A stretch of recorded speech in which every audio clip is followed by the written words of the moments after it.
Bugün sizler hürmetli vatandaşlarım, 2025 yılı 1. ayının 23. gün haftalık Perşembe. Emdilikteki haberimiz mındaq, işkençeliksiye. Rusya 100 bin kişilik qo'shin tayyorladi. Başkini ko'rib oldik, endi ma'nan qarang. Rusya 100 bin kişilik qo'shin tayyorladi. Prezident Trump oxirgi ultimatum topshirdi. Baş dedik-ku, Prezident Trump oxirgi ultimatum topshirdi. Prezident Vladimir Putin endi ofatdan qutula olmaydi. Prezident Trump ikkisidan birini tanlashga qistab keldi. Ko'rdingizmi? Ya urush yoki tinchlik. Amerika Qo'shma Shtatlarining yangi prezidenti Donald Trump Rossiyani qistab keldi. Yarning Libiga. Rossiya bilan jangoni tor ko'chada uchrashtirdi. Qistab keldi. Tor ko'chada uchrashishga.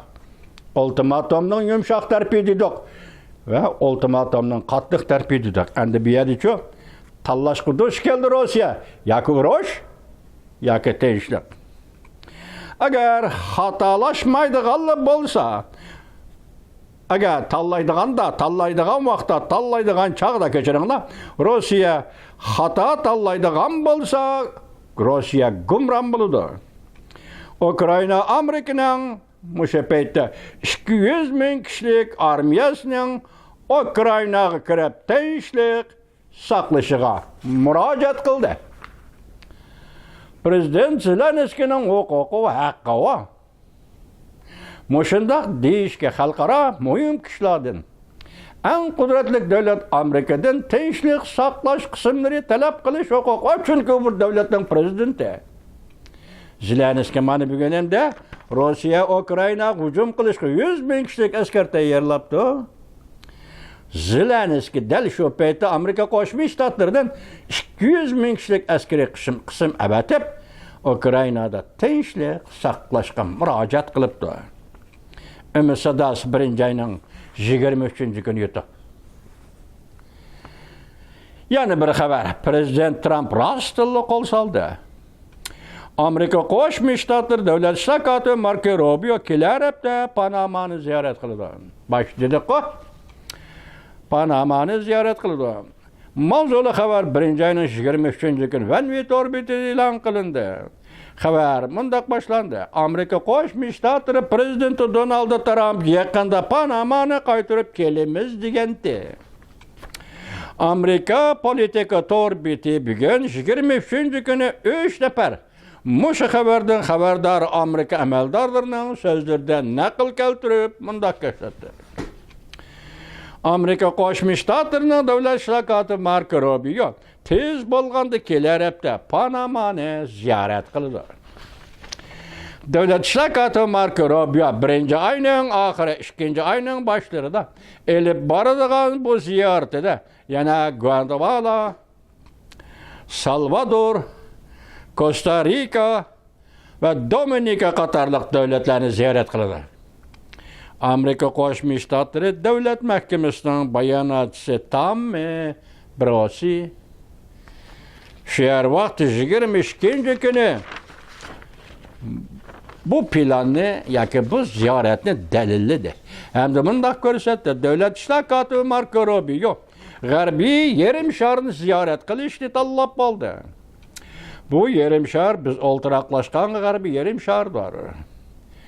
Biz boshqa navbatli hukumatlar bu rayonga har qachon bu rayonga sal qaragandek biz hargiz bu rayonga, ya'ni G'arbiy yarim sharga sal qaraya olmaymiz.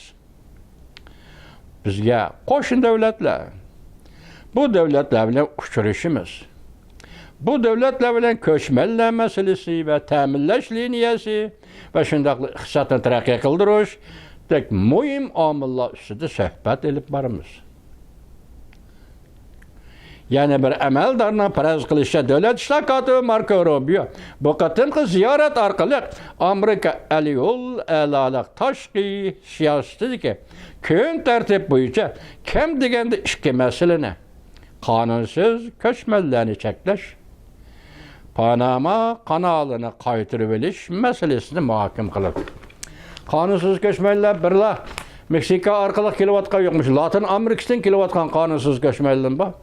Hazır bu göçmenlerin için en eğer Xitay'dan kilovatkan kanunsuz göçmenler vatandaş.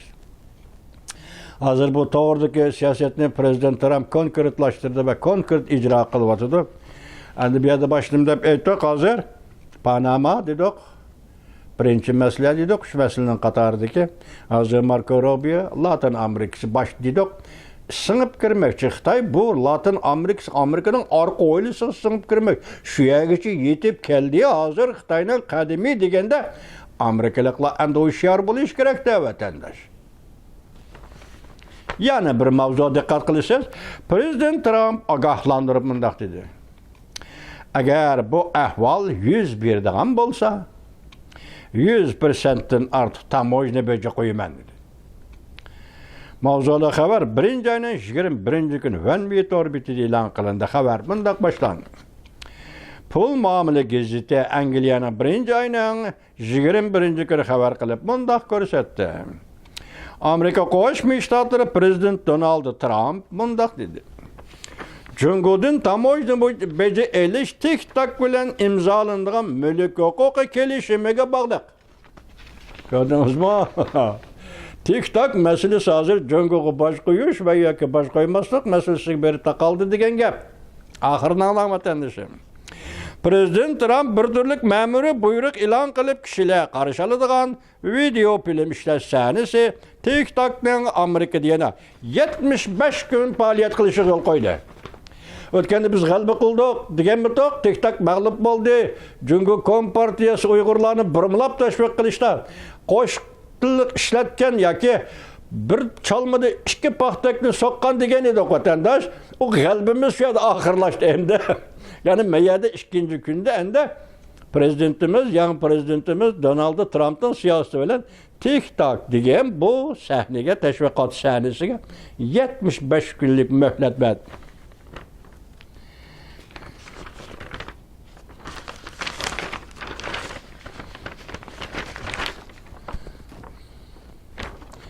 Prezident Trump haftanın birinci günü vazifeye oturup bir neçe saat içinde tik-tak'ın Cumhuriyet'teki ana şirketi Beytdensi'den ayrılıp çıkıp setevelişten yaki muşu tertipteki payçak hasıdarlığını setevetiş gerekliğini keçiktirgen idi. Yani tik-tak ana şirketinden ayrılış gerek bulmaydıyken Amerika'da çekiliniş gerek degen kanun bu icra kılınışı gerek idi. Bugün endi bu kanunu icra kılış 75 gün keçiktirildi. Ben böyle buyruğa imza koyduğun çağda Prezident Trump mındak görsetti. Cumhuriyet nurgun narsalarını hesap çıktı. Telefon hesap çıktı. Her xil narsalarını hesap çıktı. Hiç kim buna karşılık kılıp bakını yok.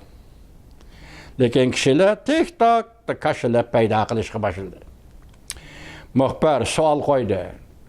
Nemişke Prezident'in tik-tak doğrusundaki meydanıda özgürüş payda oldu. Prezident Trump bu sualga cevap verip mındak görsetti. Çünkü tik-tak'ni men işletken idim. Çünkü tik-tak'ni men işletken idim. Qaysı vaqt saylam davrida işletken idim. Çünkü tik-tak'ni saylam davrida işlettim. Tik-tak'ni Amerika yaşlıları yaxshi ko'rdi ekan. Bu Cumhuriyetçiler Partisi bilet taşlamaydigan iş yaşlarının adeti idi. Bu adetini özgertip bu kadar Amerika'da yaşlar Cumhuriyet Partisi'ye sayılamda bilet taşlaydigan halga geldi. Şu an ben tik-tak'ni işletken idim. Ben tik-tak'ni işletken idim. Görüyorlar bir vatandaş. Hem umumi münasebetler dairesindeki iş, hem şahsi münasebetler dairesindeki iş, hem hususi münasebetlerge berip takıldığın dairedeki iş, hem devletin çoğu işi. Gördünüz mü? Hazır Prezident bir yerde samimiyimi davatıda. Çünkü ben tik-tak'ni işletken idim deydi. Prezident Trump bunda görsetti. Tik-tak yaşlarının oturusida karşı elindeyken. Prezident Trump ben bu kadın bu saylamda Amerika'da yaşlarının qo'llashiga erishdim. Cumhuriyetçiler Partisi'ne aslında Amerika yaşları taşı yaxshi ko'rib ketmaydi. Prezident Trump mındak ko'rsatdi. Agar TikTok takip etishni jarayoni ichida takip etish va takip etish jarayoni ichida davomli faoliyat qiladi ekan, Amerika paychekining yarmiga ega bo'lish kerak. TikTok paychekining yarmiga Amerika ega bo'lish kerak. Ko'rdingizmi? Aman agar Jungo mushundaq kelishim imzolashni rad qiladigan bo'lsa, men cho'qim Jungoga tamojni baja qo'yaman. Ko'rdingizmi? TikTokning bahosi boyaki topgan tafovutining yerim foydasi Amerikada qilish kerak. Musha to'g'rida biz Jungo bilan kelishim imzolaymiz. Agar Jungo bu kelishimni rad qiladigan bo'lsa, men Jungoga yuqori normada boshimizda 100% atrof bosh qo'yaman. Prezident Trump Jungoning kelishim imzolashini rad qilishni dushmanlik harakat deb tasvirlaydi. Prezident Trump bunday ko'rsa, tamojni baja 100% ga yetib boradi. Prezident Trump ma'muriy buyruqqa imzo qo'ydigan chog'da bunday ko'rsatdi. Beijing taraf buni hamon tasdiqlaydi. Chunki biz Jungoga tamojni baja qo'yamiz. Men bunday qilaman demadim. Lekin sen cho'qim shunday qilasan. Agar biz sizlar buni tasdiqlamaysizlar deydigan bo'lsak, bu bir dushmanlik bo'ladi. Biz 25%, 30%, 40%, 50%, hatto 100% tamojni baja qo'yamiz. Ayrilib ketish yoki cheklash qonunda belgilangan eng dastlabki vaqtdan keyin, ya'ni 1-oyning 19-kundan keyin TikTokda qo'llanuvchi 170 million amerikalik dushanba kuni yarim kechagacha TikTokni vaqtli ishlatilmadi. Demak taqoldi. Ma'lum mezgil taqoldi, bir necha soatdek degandek. Dushanba kuni yarim kechagacha TikTokni vaqtli ishlatilmadi. Ya'ni bir necha soatdan keyin mulozimat asliga keldi.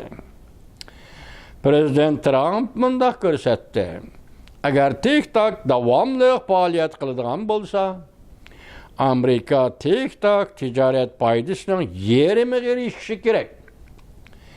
Prezident Trump qo'shimchalab bunday dedi. Agar men bu savdoni qilmaydigan bo'lsam, u ya'ni TikTok hech narsaga arzimaydi. Demak, men diqqat qilyapman, TikTokning o'rni ko'tarilyapti. Men bilan munosabat qilyapman, TikTok bo'layapti. Agar men bu savdoga men buni aralashmaydigan bo'lsam, TikTok hech narsa emas. Agar bu savdoni qila oladigan bo'lsak, masalan, Jungo kelishimga imzo qo'ysa, biz bu savdoni qila olgan bo'lib hisoblanadigan bo'lsak, undaqda Amerika Qo'shma Shtatlari $1 trillion ga erishadi. Qandaqki vatandosh bir TikTok masalasining ikki xil maydoni, ikki xil jarayoni, ikki xil oqibati. Birinchi qatim sobiq prezident Joe Biden davrida TikTokning taqdiri undaq bo'ldi. Ikkinchi qatim prezident Trump davrida TikTokning taqdiri mundaq bo'ldi. Mundaq bo'ldi deganda shartlik bo'ldi. Kelishim kilisan, kelishim tuzimiz TikTok bo'yicha kelishim tuzimiz, kelishim tuzganda TikTokning kiradigan yillikmi tafovut yoki boylikning 50%ni sen olasan, 50%ni Amerika xalqi oladi. Bu 50% hozir TikTokning naqa bozorida $1 trillion.